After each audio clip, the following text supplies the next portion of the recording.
নমস্কার বন্ধুরা, সীমা ফুডি চ্যানেলে সবাইকে স্বাগত। আজ আমি রান্না করব বাঁশ দিয়ে মুরগির মাংস। তার মধ্যে একটু বলে নিই, যারা আমার চ্যানেলটি দেখছেন তাদের কাছে অনুরোধ রইল চ্যানেলটি সাবস্ক্রাইব করে পাশে থাকা বেল আইকনটি প্রেস করে দেবেন, যাতে নতুন কোনো ভিডিও আপলোড হলেই সবার প্রথম আপনার কাছে পৌঁছে যাবে। এবং লাইক শেয়ার করতে ভুলবেন না। আর যারা সাবস্ক্রাইব করে দিয়েছেন তাদেরকে অসংখ্য ধন্যবাদ। এবার দেখুন কিভাবে রান্না করছি। প্রথমে মাংস ভালো করে ধুয়ে নিয়েছি, তারপর বাঁশ কেটে আধ ঘন্টা মতো জলে ভিজিয়ে রেখেছি। কেননা না ভিজালে বাঁশের একটা কাঁচা গন্ধ বেরোয়, তাই ভিজিয়ে রেখেছি। রাতে ভেজালে আরও ভালো হয়। যাই হোক, আধ ঘন্টা পরে জল থেকে তুলে ভালো করে ধুয়ে নিয়েছি। চেপে চেপে জল ঝরিয়ে নিয়েছি।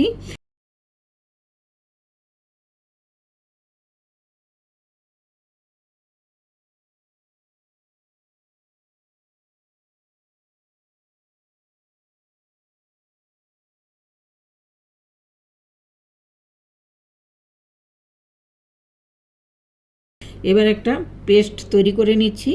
তাতে কাঁচা লঙ্কা, আদা, রসুন আর টমেটো দিয়ে পেস্টটা তৈরি করে নিয়েছি। এবার কড়াইতে তেল দিয়ে গোটা গরম মশলা ফোড়ন দিয়েছি। তারপর পেঁয়াজ দিয়ে লাল লাল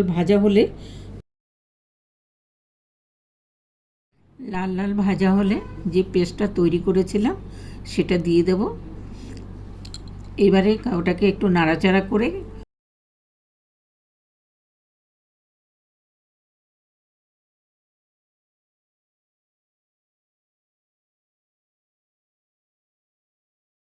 আদা রসুনের কাঁচা গন্ধটা যাতে না থাকে, তা সেই জন্য একটু কষিয়ে নিচ্ছি।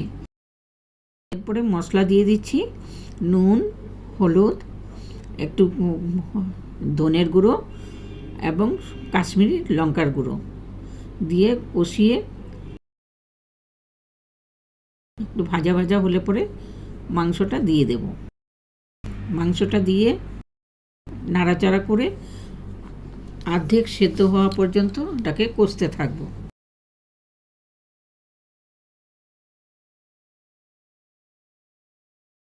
কষিয়ে একটু ঢাকা দিয়ে দেব এবং এইভাবে রান্না করে খেয়ে দেখবেন, মানে বাঁশের যে একটা টেস্ট সেটা খুব সুন্দর লাগবে, খেতে খুবই ভালো লাগবে।